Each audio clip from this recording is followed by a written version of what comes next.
친구들에게 이야기할 만큼의 사연을 간직한 사람이 세상 어딘가에 있을까요? 이렇게 이야기를 올릴 수밖에 없을 정도로 사건이 일어난 것 같습니다. 이 모든 일이 날 믿고 너무나도 정해주는 탓일지도 모르겠지만 이렇게 갑자기 생긴 아들은 운명적인 만남인 것 같아요. 제가 키우던 딸 둘은 이미 초등학교 고학년이었고 5살 아들은 그들에 비해 작고 약한 아이였어요. 그의 모습에 미안함과 책임감이 생겼죠. 이런 바보 같은 저는 처음에는 아들을 그냥 보낼까 하다가 그의 경계심을 느끼고 내가 품어주어야겠다는 생각이 들었어요. 주변 사람들은 이해하지 못했지만 저는 아들을 받아들이고 가족으로 만들기로 마음먹었어요. 5살 아들이 내게로 왔을 때 가슴이 뛰는 느낌을 받았고 먼저 딸들에게 이야기했어요. 처음에는 아들을 괴롭히고 거부했지만 점차 받아들여 주었죠. 그 자리에 해들 만큼 화가 났어요. 내가 왜 이런 아이 책임져야 해? 라는 생각이 들었죠. 그런데 혼자 남은 아들이 너무 불쌍했어요. 결국 나도 포용해 주었습니다. 아들이 어디서 갑자기 떨어진 건지 너무 궁금해요. 이 이야기를 풀어가려면 제 가슴을 열어주셔야겠죠. 우리 아들은 말입니다. 남편의 외도로 나온 아이죠. 처음에는 정말 믿기지 않았어요. 남편은 출장을 자주 다니는 영업직이었는데 회사에는 오피스 와이프가 있었죠. 상대는 이혼한 채 아이를 홀로 키우고 있는 것 같았어요. 그런데 상대가 너무 지치고 있을 때 남편은 그에게 다가갔고 결국 불륜을 하게 되었어요. 두 사람은 출장을 핑계로 여행을 떠났는데 저는 그저 출장이겠지 하고 무심히 지내고 있었죠. 그런데 어느 순간 남편이 이상하게 들뜨고 있는 걸 느꼈어요. 두 사람이 차를 몰고 어디론가 가는데 전화 한 통을 받고 나니 한 달에 한 번씩 지방에 있는 병원을 찾아가는 중에 고속도로에서 졸음 운전을 한 차량에 들이받쳐서 사고를 당했습니다. 남편의 차량은 완전히 파손되어 형상을 알아볼 수 없을 정도로 손상을 입었다고 합니다. 사고 현장을 확인한 결과 남편이 놀랍게도 생존했으며 숨을 쉬고 있는 것 자체가 기적적인 일이라고 생각되었습니다. 경찰 조사를 통해 사고 경위가 밝혀지는 과정에서 놀란 사실이 발각되었습니다. 남편은 사고 당시 동승한 여직원과 불륜 관계를 맺고 있었던 것이 드러났습니다. 함께 착용하고 있던 커플링과 커플 티셔츠, 여자의 휴대폰에 있는 남편과의 대화 내용 등이 불륜 사실을 입증했습니다. 저는 이 사실을 듣고 완전히 충격을 받았습니다. 여자는 사고로 사망하고 남편은 하반신을 마비시키는 중상을 입었을 뿐입니다. 한 달이 지난 후에 돌아오신 시부모님도 아들이 불륜을 저질렀다는 사실을 믿지 못해하며 아무 말도 하지 않았습니다. 저는 이 현실을 받아들이지 못하고 눈물만 흘리며 멍하니 있을 뿐이었습니다. 이 사태로 인해 충분한 증거가 없는 한 남편과 부하 직원 간의 개인적인 연락에 대해 판단하기가 어렵습니다. 엄마, 그런 말씀은 저에겐 도움이 되지 않는 말인 것 같아요. 남편이 그 여자와 나눈 문자, 메시지 다 보셨잖아요. 사랑한다고 보고 싶다고 써져 있던 걸 못 보셨어요. 아침마다 저한테 늘 짜증내면서 회사 출근하기 싫다고 난리를 치던 사람이 그 여자랑은 참으로도 다 정했더라고요. 믿어지지 않을 만큼요. 일 때문에 그런데 화를 나눴을지도 모르지 않니? 그래, 100번 양보해서 우리 아들이 불륜을 저질렀다고 치자. 아, 이제 하반신이 마비되어서 움직이지도 못하는데 우리 아들이랑 이혼이라도 하겠다는 거야? 아이들을 봐서라도 이혼만큼은 하면 안 되지 않겠니? 엄마는 이 와중에도 본인 아들 병수발을 들어줄 여자를 찾고 계시는군요. 저는 저 인간이 죽든 말든 이제 아무런 상관이 없어요. 가족을 배신하고 다른 여자와 나아가 놀던 사람이 아주 꼴 좋게 당한 거지요. 엄마께서 직접 병수발을 드신다면 또 모를까? 더 이상 저도 제 인생 낭비해가면서 저 인간 병수발 되고 싶은 마음 없네요. 우리 아들 이대로 죽는다고 해도 장례식장에 자식 하나 오지 않으면 슬퍼서 어떻게 하니? 이혼만큼은 하지 않았으면 좋겠다. 그게 내 욕심이라고 해도 우리 집안에서 이혼하는 사람이 나온다는 건 절대 있어서는 안 될 일이야. 내가 우리 아들 요양원을 보낸 오마 요양병원에 보내놓으면 뭐가 달라지나요? 이혼이라는 게 그렇게 쪽팔리게 된 줄 알았다면 아들의 훈육을 엄격하게 해주셨어야 했는데 이미 모든 일이 벌어진 뒤에 저에게 그런 말을 하시는 게 말이 되나요? 어머님의 말은 언제 어떻게 변할지 모르는 일이고요. 결코 병수발되지 않도록 해줄 테니 요양원 비용 걱정하지 마시고 편안하게 지내세요. 장애수당을 받아 손녀들을 키우는데 보태줄 테니까 이혼은 하지 말라고 약속했는데요. 2번 다시 남편 얼굴 보고 싶지 않으니까 이혼을 하지 말라고 약속한 거 아닌가요? 내가 2번째 남편의 얼굴을 보고 싶지 않다고요? 한평생을 살아온 조강지처를 버리고 바람을 피우는 건 파렴치한 짓이에요. 서로 자식까지 있는 사람들이 어떻게 아이들에게 부끄럽다는 걸 모르는지요. 입이 10개라도 할 말이 없다 하지만 약속한 것은 지켜야 한다고요. 우리 아들이 저지른 죄를 내가 갚겠다 생각해 주세요. 이혼하지 않고 살면 물심양면으로 지원해 주신다고 말씀하셨고 전업주부로 살다 갑자기 가장의 무게를 짊어진 저에게 생활에서 도움을 줘주실 것이라 약속한 적 있잖아요. 목사님인 시아버지, 모태신앙인 시어머니를 위해 아픈 남편을 돌보는 신실한 며느리를 보여주고 싶어 하신 것 같았어요. 아마도 그것이 정말 웃긴 일이겠죠. 아들이 뜻밖에도 불륜을 저질렀다고 해도 시부모님은 다른 사람들의 시선을 꽤 신경 쓰면서 살았던 것 같아요. 사랑하는 사람이 목사라는 직업을 가지고 있기 때문에 많은 신자들이 보는 시선을 받다 보니 관용적인 태도의 인생을 살아가셨거든요. 그래서 남편의 사고는 어쩌면 한 가지 전환점이 되기도 했을 거예요. 저도 아이들을 어떻게 키울지 막막했을 때 시부모님께서 그 제안을 해주셨기 때문에 나쁠 것 없다고 가벼운 마음으로 생각했어요. 남편이 어차피 요양원에 가게 되면 더 이상 마주칠 일이 없을 거라 생각했기 때문이었죠. 결국 남편을 서울의 한 병원으로 옮겨야 했고 상대방의 장례식도 가족이 인도해야 했기 때문에 서울에서 치러졌어요. 솔직히 상대방의 장례식장에 가고 싶은 감정은 없었어요. 왜냐하면 상대방과의 관계를 통해 장례식장에 가는 게 과연 마땅할지 고민되었기 때문이죠. 뿐만 아니라 남편이 사고를 당해 반신마비가 되었으니까 상대방에 대한 마음이 더욱 강해졌고 국화 한 송이를 제대로 올려주고 싶은 마음이 없었어요. 하지만 억울함 또한 느껴졌어요. 상대방의 가족들이 이 사실을 알고도 내 안을 바라봐 줄 수 있을지 궁금했죠. 심중에서 한번 만나보자는 마음으로 장례식장을 향했고 거기서 충격적인 장면을 보았어요. 텅 빈 장례식장에 꽃 몇 송이만 놓여져 있었죠. 손님으로 보이는 사람, 가족으로 보이는 사람은 하나도 없었습니다. 그저 어딘지 모를 표정 없이 서 있는 어린 소년 한 명만이 자주 사랑녀의 사진을 바라보고 있었어요. 나는 놀라서 그 소년에게 다가가 물었습니다.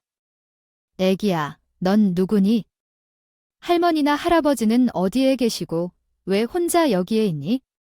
다른 어른들은 아무도 없어? 혹시 너 혼자 남겨져 왔니? 아이는 6살이었지만 매우 명료하게 자신의 이야기를 전해주었습니다. 할머니, 할아버지는 없어요. 엄마랑 둘이 살았어요. 다른 가족은 없어요?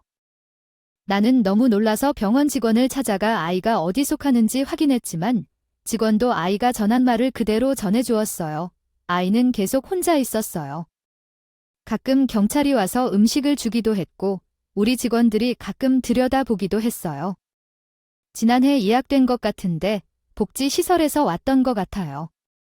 자세한 사항은 잘 모르겠고 지금 저희는 장례식장 비용을 어떻게 처리해야 할지 당혹스러워합니다.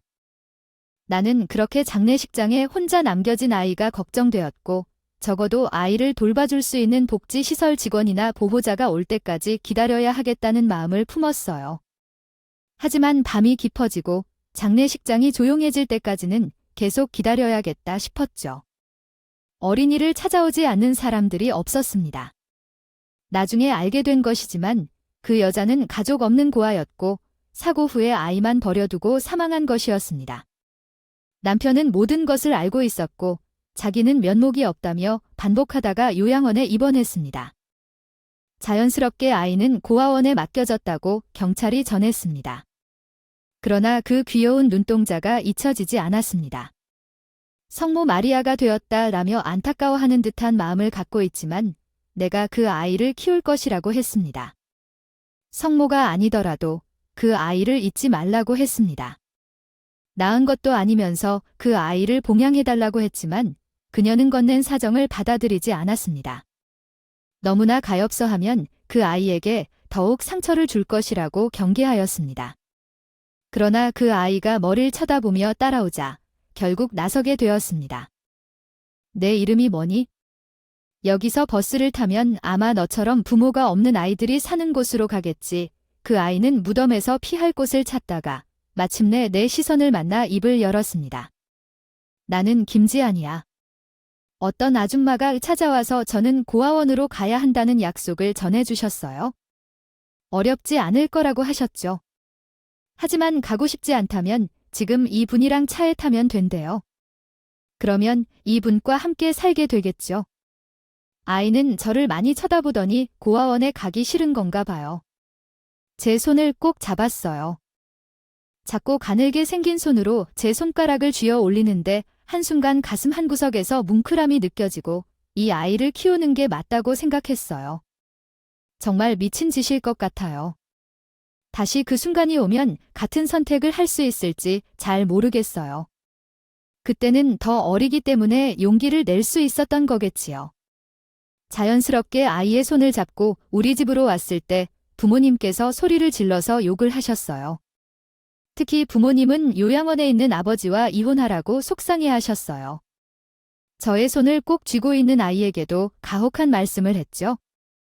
우리 아이는 어리지만 눈치를 보며 살아야 했어요. 시부모님의 지원금으로는 가족이 어렵게 살아가야 했어요. 나는 결국 아들을 유치원에 보내고 나가서 일해야 했습니다. 그때 제 아들을 제대로 키워왔는지 의심도 들었어요. 유치원이 끝나고 아들이 집으로 돌아오면서 누나들에게 구박을 받고 있다는 사실을 알게 되었어요. 심지어 우리 친부모님까지 집에 와서 아들을 핍박하고 있었어요. 기회주의 여자의 아들까지 키우고 있다니 그녀들은 진정으로 돋보일 만큼 크게 성장하여야 한다는 것을 알지 못했네요. 그보다는 가난한 나라 사람들을 돕는 것이 더 낫겠어요. 엄마, 그 아이가 얼마나 가장치인지 알아요. 아이가 너무 안타까워요. 가족도 없고 어디에 살지도 모르는 아이를 왜 가둬놓고 가정에 있는 남자와 바람 피우는 건지. 널 보면 마음이 아파 죽을 것 같아요. 성인이 그런 짓을 해야 하나요? 시부모가 그런 풍경을 보고 좋아해?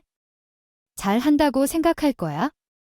이런 형편에 결혼한 게 아니었잖아. 딸들 생각해서라도 이런 짓을 하지 말아야 해. 당신의 딸들을 생각해서라도 이 짓은 그만둬야 돼요. 당신의 딸들은 아직 너무 어린데요. 어느 날 햇떠 어머니는 할머니와 함께 아들과 딸들을 앞에 두고 말했다. 내가 이 아이를 고아원에 버릴 때까지 너희 집에 오지 않을 테니 알겠지. 할머니가 딸들에게 말했다. 그 이후로 딸들은 아들을 학대하기 시작했다. 그러나 아들은 자신을 업보라 생각하며 참아냈다. 수년이 지난 후 딸들은 고등학생이 되었을 때 조용한 평화가 찾아왔다. 아들이 예상보다 잘 자라고 있어서 딸들은 아들에 대한 관심을 거두기 시작했다. 결국 우리 아들은 매우 안정적으로 자라냈다. 저희 아들은 정말 효자였어요. 아들의 이야기가 나오면 자랑을 안 하는 게 힘들었답니다. 우리 아들은 다른 자녀들과는 다르게 공부를 정말 잘했어요. 여자 혼자 새 아이를 키우느라고 공부를 충분히 돌볼 수 없었는데 그때 당시엔 학원에 보내주기보다는 문제집 몇 권만 사주는 것이 전부였죠. 그 시절에는 전과라는 두꺼운 교과서 프리집 하나를 사서 예습도 하고 복습도 하면서 공부하는 게 전부였어요. 항상 전교 1등을 하는 친구들은 목교과서만 보고 공부를 했다고 하더라고요. 우리 아들은 정말 그런 아이였어요. 누나들처럼 문제집을 푸는 것을 원하지 않아서 학교 선생님께 문제집을 받아와서 공부를 했었죠. 그 모습을 보고 깜짝 놀라서 아들에게서는 문제집들을 한아름 선물하겠다고 했죠. 그때까지도 아들이 공부를 잘한다는 사실을 몰라서 아들을 돌볼 때 진정한 관심을 주지 못한 게 맞았어요. 딸들은 전문대에 입학해서 전공을 살려 자격증을 따는 동안 우리 아들은 중학생이 되었고 첫 성적표를 보고 나서 저도 깜짝 놀랐어요. 학위를 받고 고교 졸업식에서 느꼈습니다. 부모님이 자녀를 내 앞에 바쁘게 해준다 모든 걱정을 하나도 없었습니다. 가장 늦게 잃어버리는 것을 뜻하지 않았습니다. 나는 내 아들에게 너무 무서워서 아무 말도 못했어요. 우리 아들은 정말 운이 좋았어. 친구들이 공부하지 않은 부분에서 시험 문제가 우리 아들만 나오는 것을 보고 다음 시험에도 이렇게 잘 통과할 수 있을지 모르겠어. 겸손한 말투로 이야기하던 우리 아들은 그 이후 시험에서도 항상 100점을 받아 올렸습니다. 아듀도 대학 시험에서 쾌거를 이뤘고 소위 말하는 대한민국 명문대에 진학했습니다. 대학을 졸업한 후 바로 취업을 하려다 대학에 재학한 교수님이 내 아들을 붙잡아 두었어요. 공부를 계속해야 한다고 상담하고 박사 학위를 따야 한다며 엄마한테까지 편지를 썼대. 나는 아들에게 그대로 계속 꿈을 키워라고 말하며 돈을 지원할 걱정은 놓아줬어. 그래서 우리 아들은 대학원에 진학했어요. 연구소에서 교수님을 따라다니며 하루 종일 연구하고 집에 갈 수 없는 날도 많았지만 나는 계속 아들을 응원했고 그 결과 아들은 많은 영예를 누렸습니다. 우리 아들이 졸업하는 날 부모로서 정말 자랑스러웠습니다. 학사물을 던지지 않을까요? 그 모자를 쓰고 함성을 지르며 제 심정은 감동적이고 설레다 시원시원하다. 비록 난원의 아들을 키워온 이상한 인연이 나도 아들의 자랑스러운 모습을 보고 난 높은 곳에 있는 나니에게 손을 흔들고 싶더라고요. 이렇게 아들을 키운 것은 내 남편과의 관계가 어려웠지만 모든 것을 수용했더라고요. 부러워하고 말해요. 정신 승리하면서 기운 아들이 대연세가 된 때는 정말 세상을 다 든 기념이더라고요. 교수 임용식 단날 딸들과 함께 찾아가 꽃다발을 주었을 때 아들은 진심으로 이렇게 하는 말했어요. 엄마 정말 감사합니다. 엄마가 아니었으면 아마 이런 행복한 삶을 살지 못했을 거예요. 다 엄마 덕분이에요. 엄마께서 나를 이끌어 주셔서 정말 고맙고요. 내 동생들도 얼마나 놀라겠지만 내가 결국 체크하고 정말 고마워. 내가 하는 일이 무엇인지 모르겠지만 학원에 안 보내준 것도 아니고 너를 위해 돈을 쓸 정도는 아닌데 다 내가 해낸 것이고 나는 내가 나를 엄마라 하나만으로 충분히 행복해. 내가 한 일이 남들에게 이상한 것일 수 있지만 널 볼 때 참 다 했다고 생각돼. 앞으로도 우리 이렇게 엄마들 하면서 잘 지내보자. 우리 아들의 악기를 축하하고 축복해. 아들의 진심이 그 어떤 헌금보다 값지게 느껴지고 과분하게 느껴졌어요. 저의 지난날에 대한 보상을 받는 것 같았고 무척이나 뿌듯한 마음이 가득했지요. 딸 둘을 모두 시집 보낸 뒤라 아들만 장가를 보내면 제 노후는 충분히 혼자 즐길 수 있겠구나 싶더라고요. 아들에 대한 걱정 말고는 다른 건 없었어요. 번듯한 집안에 장가를 보내서 아들 딸 낳고 잘 산다면 더할 나위 없이 제 인생의 마지막 요정을 떠날 수 있겠다 싶었습니다. 아무래도 딸들과 나이 차이가 10살 가까이 나다 보니 제 나이도 60을 넘겼기에 아들이 하루빨리 손주를 안겨주었으면 하는 바람뿐이었어요. 내내 공부만 하던 아들이 여자를 사귀는 것을 본 적이 없었기에 저는 불안한 마음이 들었지요. 아우, 쟤는 사내놈이 여자만 보면 바짝 얼어가지고 결혼은커녕 연애도 못하게 생겼는데 엄마도 그냥 포기하고 살아요. 세상이 완벽한 사람이 어디 있어. 교수 됐으면 됐지, 평생 학문이랑 결혼한 셈 치고 살면 되지 뭐. 내가 아는 동생을 소개시켜준다고 했는데도 싫다고 딱 잘라서 말을 하더라. 별 수 있나, 그냥 그러려니 하고 살아. 엄마도 그 정도면 노력한 거지 뭐. 그렇게 3년이라는 시간에도 보내고 아들놈이 내가 45세를 넘었을 때 제 나이는 80살에 가까운 나이가 되었습니다. 아들의 결혼을 포기하고 그저 노후에 자식들이랑 여행이나 다니면서 살아야겠다 싶었던 순간 아들이 저에게 아주 놀라운 소식을 전해주었어요. 1년을 넘게 교제를 해온 여자가 있는데 제 눈에 별 볼 일 없어 보일지 모르겠지만 아주 참하고 귀한 여자라고 말을 하더라고요. 저는 아들이 연애를 한다는 사실조차 모르고 있었기 때문에 무척이나 놀라고 혼기가 지난 나이였기에 하루 빨리 결혼을 했으면 하는 바람뿐이었지요. 내가 만나는 여자가 있다는 소식을 듣다니 내가 지금 눈을 감아도 아주 여한이 없겠구나. 그래서 그 여자는 언제쯤 소개시켜줄 예정이니 아이고 소개할 것도 없다. 일단 그 여자네 집에 가서 결혼 허락부터 받아서 오너라. 내가 내 결혼에 딴지를 건 이유가 없지 않겠어. 결혼하기 전에 인사를 드려야 할 것 같아서요. 저랑 나이 차이도 조금 있고 아직 철이 없는 사람인 것 같지만 저한테는 최고의 여자예요. 모아둔 돈이 많진 않지만 저도 이제 장가를 가야 어머니 마음에 짐을 덜어드릴 것 같아서요. 40년을 키운 자식이라 이제는 남 같다는 생각을 할 수 없는 아들이지만 결혼을 하겠다고 하니 만감이 교차하더라고요.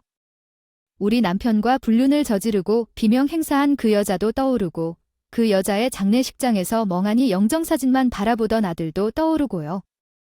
몇 년 전에 남편이 결국 세상을 떠났을 때도 눈물을 흘려야 할지 자불안석한 모습으로 제 눈치를 보던 것이 떠오르네요. 큰 아들이 선하게 그려진 모습이 자리했습니다. 그는 여자를 소개시키겠다고 약속한 채 아침부터 꽃단장을 한 모습이었죠. 준비를 마치고 아들이 나를 보며 어머니는 평생의 마음의 비드로 남아 있었어요. 이번에야말로 손주들 안겨드리고 싶어요. 라고 말했습니다. 너무 감동적이었는데 그러던 중에 며느리로 만날 아이를 뵙러가게 되었습니다. 그 아이는 생각보다 우리 아들보다 한참 어리게 보이더군요. 어색한 분위기 속에서 대화를 나누게 되었는데 아이는 나의 나이와 어떻게 만났는지를 물었고 그의 무뚝뚝한 모습에 대해 이야기를 했습니다. 32살이고 소개를 받아서 만나게 되었는데 그의 무뚝뚝함은 지금은 재미있는 정도입니다. 아니에요. 그러나 처음 뵌 자리에서 말을 말씀하시니 저는 오빠와 결혼할 수 있다 하더라도 대우를 받지 못하는 것 같은 기분이 들어요. 제가 오빠를 최초로 하려며 이야기를 하는데 순간 당황스러웠어요. 사위와 며느리는 다르지만 아주도 다른 분들이셨어요. 제가 아들의 눈치를 보며 아무 말도 못했는데 아들이 며느리의 손을 잡자 매우 난처한 표정을 지었어요. 며느리는 그런 아들에게 입을 크게 벌려 우쭐이며 저에게 미리 왜 철없다고 이야기를 했던 모습에서 알 수 있더라고요. 오랜 시간 동안 대화 없이 밥을 먹는데 결혼에 대한 본격적인 대화가 나왔을 때 며느리가 이런 말을 했어요. 저희가 오빠와 결혼 준비하느라 여러 가지를 준비해야 할 것 같아요. 원래는 남자가 하기로 알았던 일들인데 몇 평짜리 집을 짓게 될 거예요. 집을 짓으라고 아들이 대출을 받아야 한다고요? 대출을 받아야 한다고요?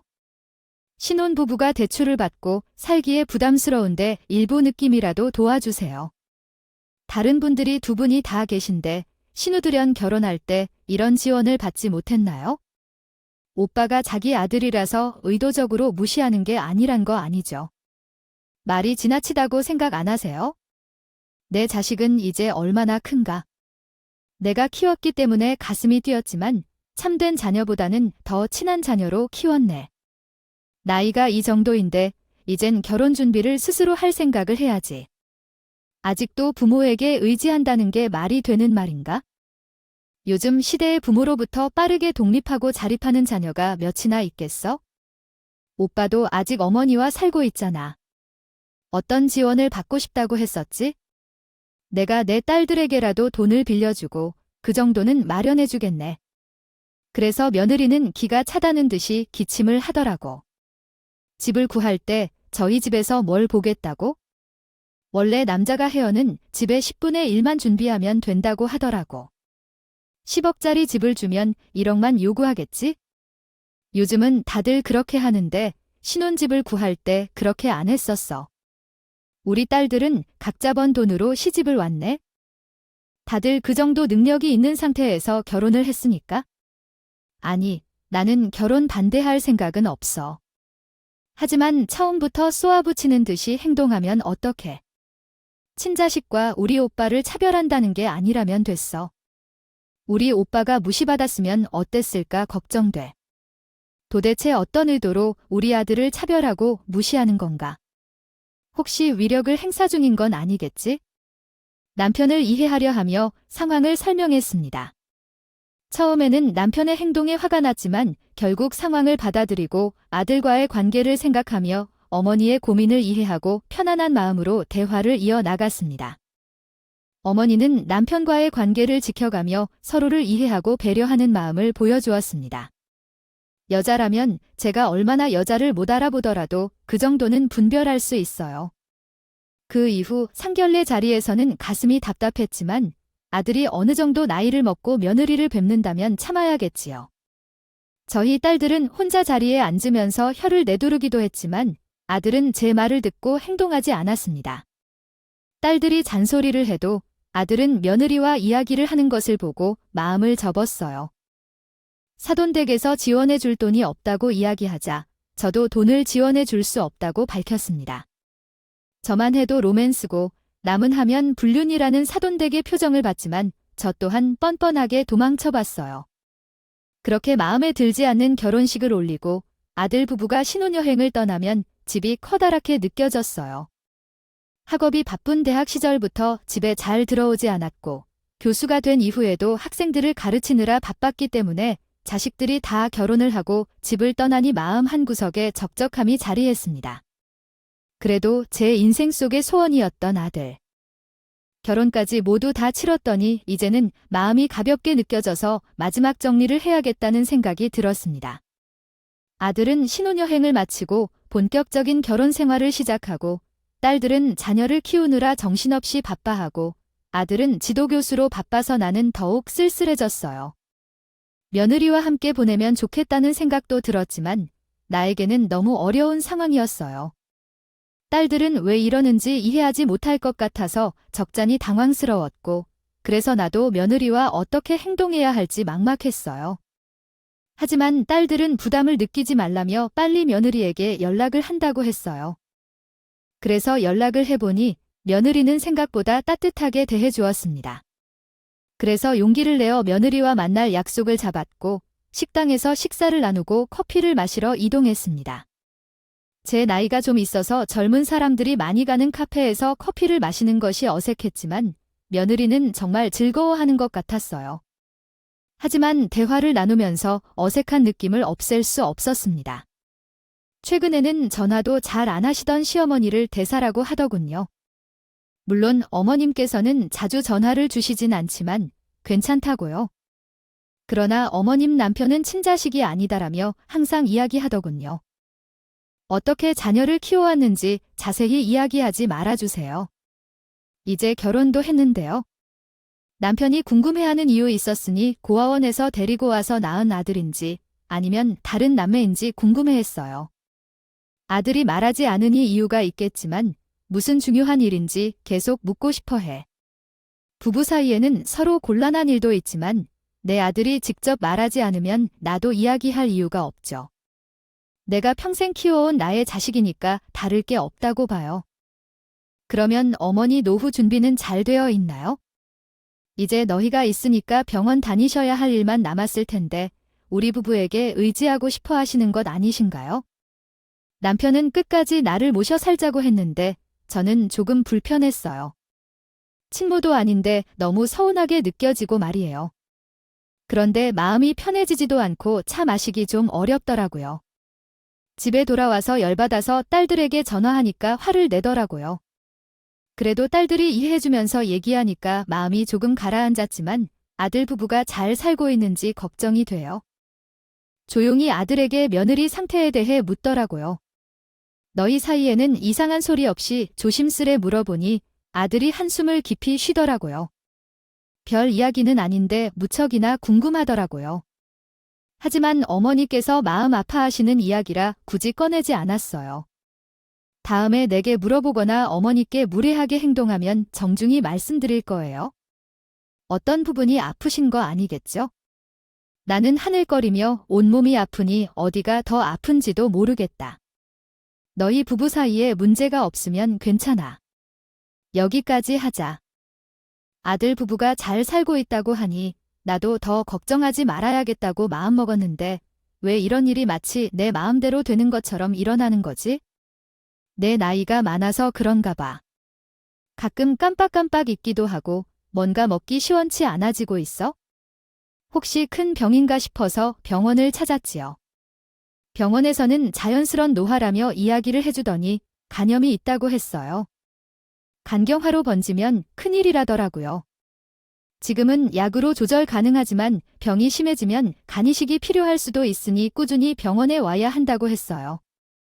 난 겁이 나서 자녀에게 이 소식을 전했고 아들은 곧장 학과를 해서 함께 살자고 제안했어요. 병이 심해지기 전에 자녀들의 도움이 필요하겠지요. 나이 좋은 며느리는 저를 봤을 때부터 더러워져서 눈치를 보여줬습니다. 처음에는 얘기를 하자마자 차분해 보였지만 그녀는 금방 별 신경을 쓰지 않고 재밌게 놀면 된다고 카톡을 떴어요. 그래서 난 일단 돌아서고 왔습니다. 그 후 난 어릴 때 내리던 비비용을 벌어 엄마 집을 사려고 개부문 집인데 돈 없으니 이렇게 보여주려고 하지도 않는다. 이렇게 각시는 내게 어머니 집이 도망치고 집을 살 수 있게 될 거라고 생각하고 개북 이야기를 하게 됐어요. 그러나 일은 몹시 이해가 된 건 아니고 하필이면 난 건강에 문제가 생겼지만 소식을 듣음에 따른 우는 아들은 이렇게 빠는 바람에 소식을 확인할 수는 없었다. 일단 와부는 하고 있는 것 같아서 싸움이 필요한 일을 할 수밖에 없었습니다.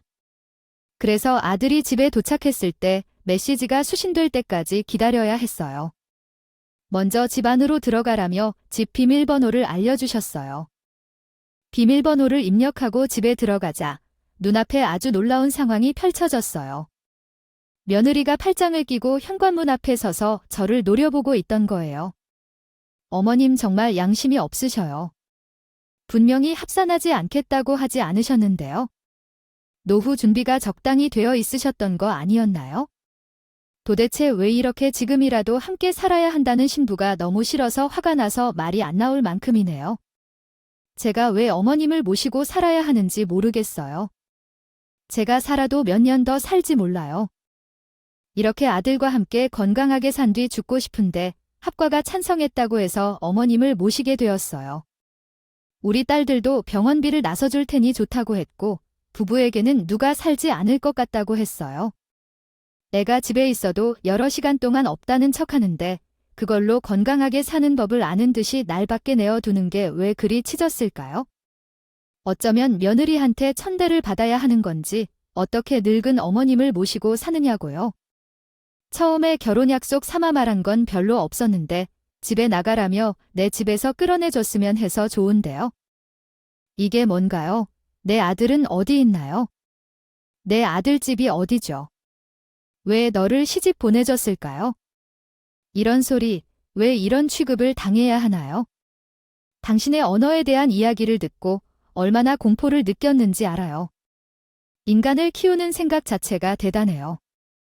자식을 위해 희생할 수 있는 마음이 참 대단한 일이죠. 남자의 어머니가 아니어도 상간녀를 가져다 키운다면 남들이 그것을 대단한 일로 인정해 줄 줄 알았나 봐요. 저는 아니에요. 무슨 개소리인지 모르겠고 왜 이런 이야기를 다 들어놓고도 우리 아들에게 무례한 말을 하고 마음의 빚을 송달하는지 이해할 수가 없어요. 성인으로 대접하고 있었다는 것뿐이죠. 그럼 불륜의 조절을 그녀나 나에게 억울하다고 생각했나 봐요. 그러면 왜 불륜을 했는지 그 아들을 받아들였는지 굉장하게 모순된 소리를 하는군요. 아들을 기르는 사람은 불륜을 하지 않고 실제로 면죄부를 베풀지 않을까요? 이따금 가짜로 춤추다 사람들에게 부딪힙니다. 그래서 그걸 가식적이라고 하는지요. 오랫동안 제 자식을 속고 지냈다는 말이죠.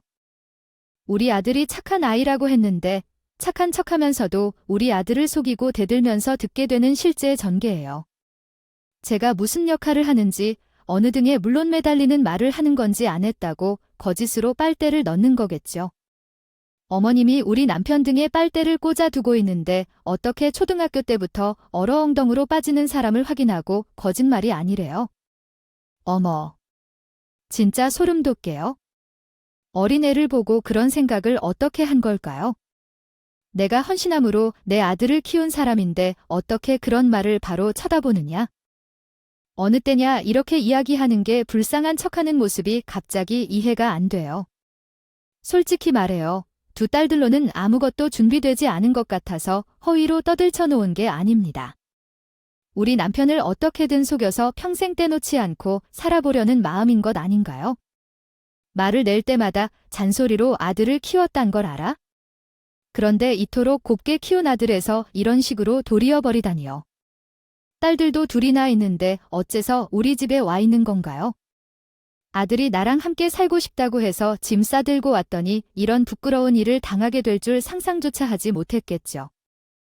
저는 가식 같은 행동에 백이 앞서요. 그러니까 솔직히 말하자면 우리 집에 나오는 생각 자체를 하지 말라고요. 나는 어머님 같은 사람과 같은 집에서 같이 밥 먹는 게 싫다고. 가식적으로 행동하는 사람과 함께 있으면 소름이 돋는다니까? 여기 내 팔에 소름 끼신 거 보이시진 않나요?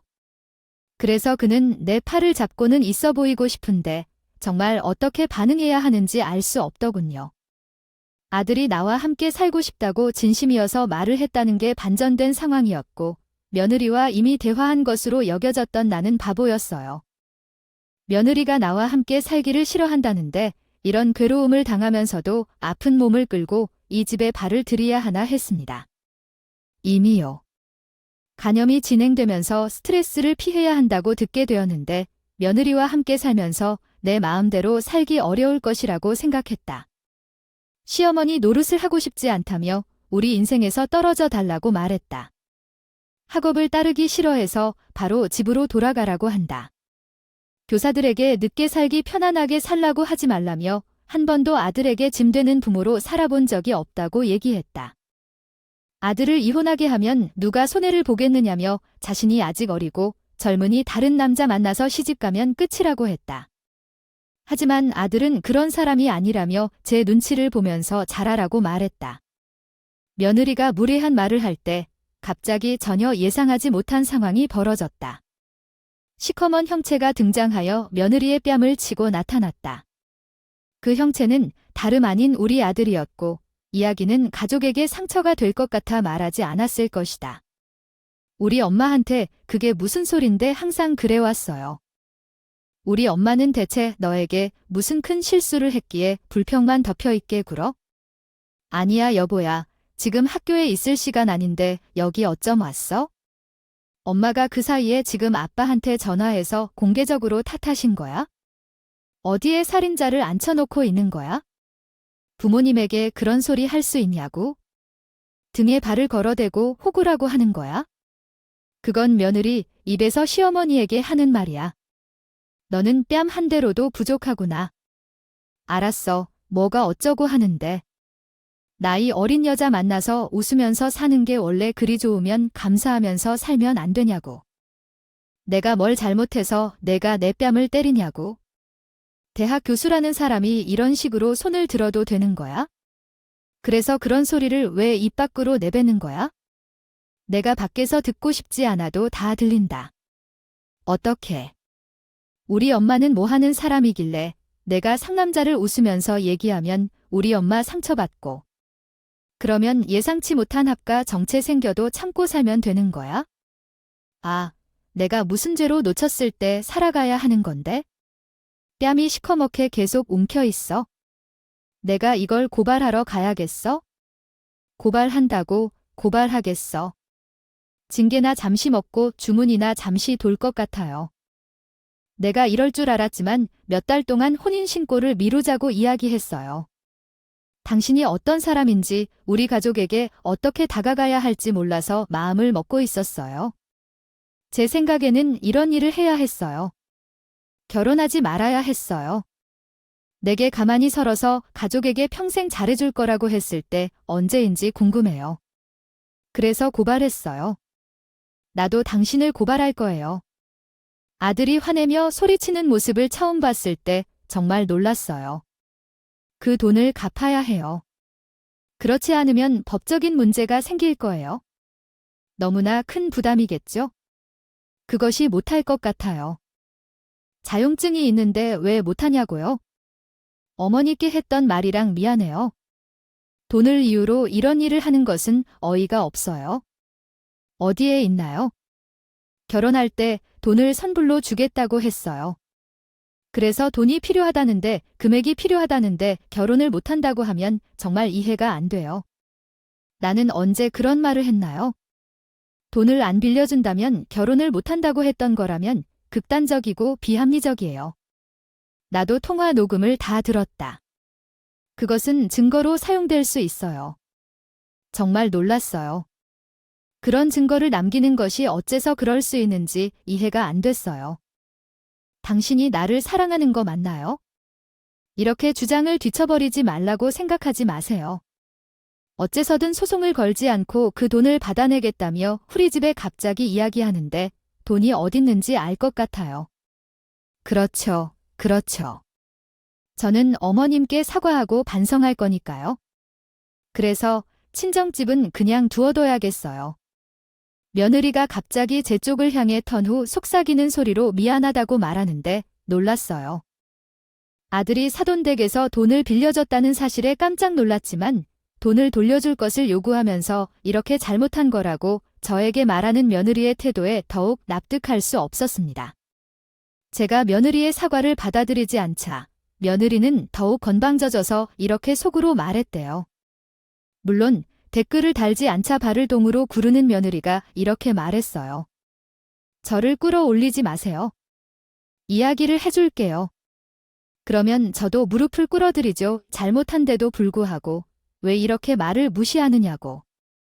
그래서 저는 계속해서 며느리의 말을 무시했고 아들은 제 표정을 살피며 한숨을 내쉬고 큰 결심을 한 듯 주먹을 꽉 쥐었습니다.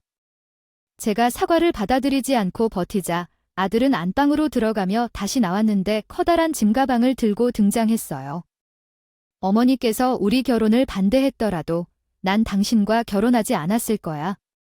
몇 시간 동안 늙은 어머니를 실외에 세워둔 게 화나지만 이런 말을 하다니 당신과는 서류 정리할 것도 없지만 이혼해야겠어. 당장 내 집에서 짐 싸서 나가야 해. 아들이 정말로 나를 싫어한다는 목소리로 말했을 때 며느리는 상황이 심상치 않게 변화했다는 것을 깨달았어. 얼굴이 창백해지고 눈을 피로하게 굴리다가 갑자기 사과의 말을 뱉기 시작했어. 어머님, 내가 지금까지 한 말은 진심이 아니었어. 솔직히 누가 믿을까? 상간녀의 아들을 키웠다는 사실을 숨기고 있었어. 난 그냥 시도해보려 했을 뿐이야. 이제는 그렇게 하지 않을게. 내 잘못이야. 그렇게 말하자 어머니는 화가 나면서도 이해하고 싶어하는 표정을 지었어. 이런 말이야. 우리 아들이 누구의 아이든 중요하지 않아. 다만 너는 나를 무시하고 우리 아들을 욕해버리니 용서할 수 없어. 우리 애들은 싸우면서 친해지는 법을 알잖아. 우리 관계도 개선될 수 있어? 남편과 이혼하면 좋겠다. 그게 나한테 이득이니까? 안 그러면 나를 불리는 소문이 퍼질 수도 있는데 그런 상황에 내가 들어가기 싫어. 당신은 진짜 반성하지 않는 거야? 모면하려고 이런 소리를 하지 마. 너한테 너무나도 실망했고 맥이 떨리며 내가 충격받았어요. 어머님이랑 시어머니랑 합쳐지지 않을 거라고 생각했는데 친구들이 그렇게 말하더라고요. 시어머니와 함께 살면 자유를 잃어버리고 피 마시는 듯한 일상을 보낼 것 같다고 경고했어요. 구박당하고 식은 죽 먹기만 할 날이 올 거라며 내가 그런 상황에 놓이면 어떡하겠어요? 당신이 우리 엄마를 그렇게 본 걸까? 하고 묻자 조용히 비난을 피해보려는 어머니의 자존심이 보여서 믿기 어려웠어요. 함께 살아본 경험이 없는데 어머니가 그런 행동을 할 리 없을 거라고 생각했죠.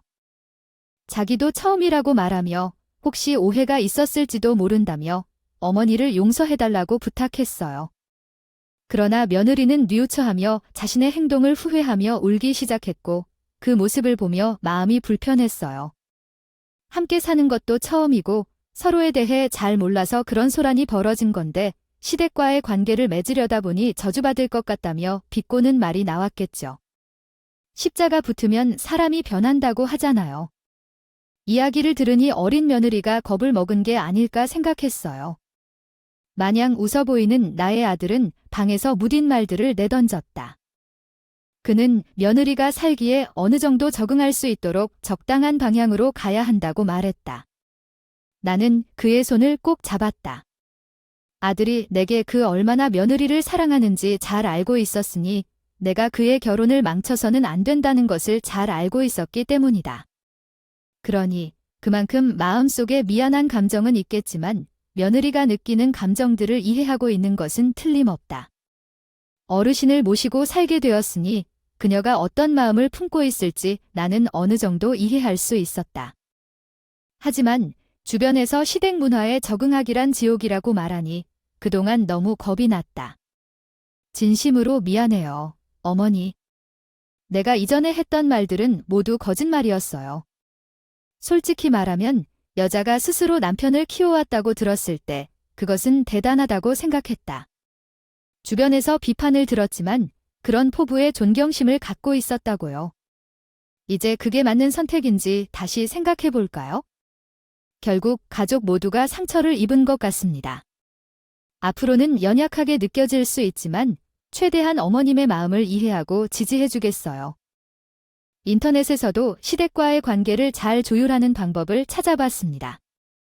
여기서 중요한 것은 내가 좋은 방향으로 이끌어야 한다는 것입니다.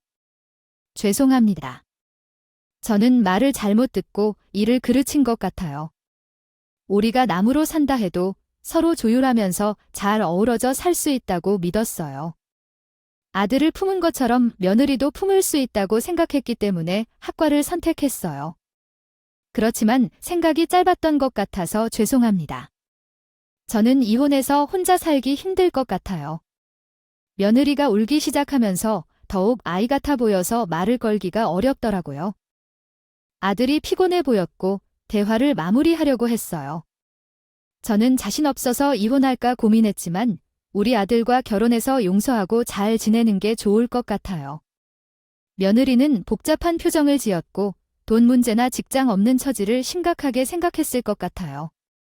며느리는 진심으로 제게 잘하겠다고 말하고 조심스럽게 행동할 것을 약속했어요. 제 생각으로는 아들이 이런 문제를 해결할 거라 믿기 때문에 각서를 쓰지 않았어요. 저는 집으로 돌아오지 않았어요. 그 이후에 집을 정리하고 아들의 집으로 이사했어요. 1년이 지난 지금도 여전히 며느리와 깊은 대화를 나누진 않지만 무사히 잘 지내고 있어요. 며느리도 제 눈치를 살피며 지내는데 현재의 거리가 그렇게 나빠 보이지 않아요. 때때로 딸들이 찾아와 며느리를 괴롭힐 때도 있고 아들이 며느리에게 눈치를 줄 때도 있어서 약간 불편한 부분은 있지만 잘 이겨내고 있어요. 그리고 처가에서는 돈 문제 때문인지 며느리 편을 들어주지 않아서 마음이 좀 아프네요. 요즘은 좀 더 잘해주려고 노력 중이에요. 상간녀의 아들도 품 안에 들어있는 마당에 조금만 손을 내밀면 며느리 품 안에 들어가는 것이 어려울까요? 앞으로 내 남은 삶이 얼마인지는 모르지만 아주 긴 마라톤을 마치고 있는 느낌이에요. 마지막까지 모두를 포옹하고 사랑을 나누며 떠날 수 있도록 노력할게요. 이야기가 조금 답답하실 수도 있지만 할머니의 넓은 마음으로 생각해 주시면 감사하겠어요. 구독자 여러분께 더 재미있는 이야기를 전해드리지 못해 아쉽지만 제 이야기는 여기서 끝내도록 하겠습니다. 감사합니다.